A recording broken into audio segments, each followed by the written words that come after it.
Bonjour à tous, aujourd'hui on va parler des sans-papiers. On va vous dire pourquoi ils sont sans-papiers, comment aider un sans-papier, combien sont-ils et ont-ils des droits, que sont-ils. On va commencer avec Mathéo qui va nous parler de la différence entre un sans-papier, un réfugié et un migrant.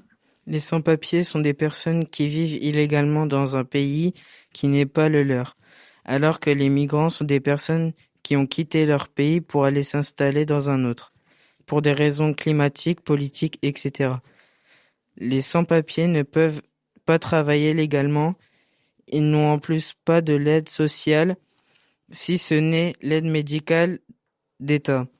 Et les réfugiés sont des personnes qui quittent leur pays en raison de menaces ou de persécutions, et ils ont obtenu le statut de réfugiés. On va continuer avec Anélia qui va nous dire pourquoi ils sont sans-papiers et combien sont-ils. En 2021, la France compte 600 000 à 700 000 sans-papiers. En Allemagne, on en compte moins, 148 000 sans-papiers. Et en Espagne, on en compte encore moins, 62 600 sans-papiers.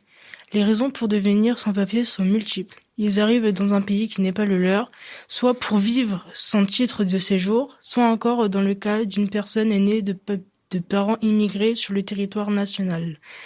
Les gens quittent leur pays à cause de plusieurs façons, soit pour vivre avec sa famille, soit à cause du travail, soit à cause de persécutions, etc. Maintenant, je vais donner la parole à Jimmy qui va nous dire si les sans-papiers ont des droits et que sont-ils. Effectivement, ils ont plusieurs droits, même s'ils vivent illégalement dans un pays.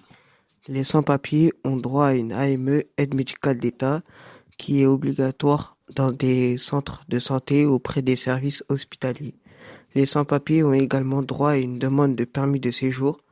En effet, en France, quand on se retrouve dans une situation irrégulière, une autre raison, le premier droit dont on peut bénéficier est d'une autorisation administrative de séjourner temporairement dans un pays délivré à un étranger, ce qui signifie un permis de séjour qui peut être demandé librement à la préfecture. De plus, les sans-papiers peuvent profiter gratuitement des transports publics en Île-de-France. La loi a été contestée par le Conseil régional, a été supprimée un certain temps avant de remettre à nouveau la loi auprès de l'Agence Solidarité Transport en février 2016 en Île-de-France et ça a été remis le 4 janvier 2021 en France. Et pour finir, je vais vous dire comment aider un sans-papier. Pour ça, j'ai pris un exemple d'une classe de 4e en Mayenne qui s'est intéressée aux réfugiés et l'association France Terre des Îles s'est impliquée. Les associations aident à remplir des documents pour l'école ou encore pour l'OFRA, l'institution qui est chargée de donner le droit d'asile aux sans-papiers. Merci beaucoup et au revoir.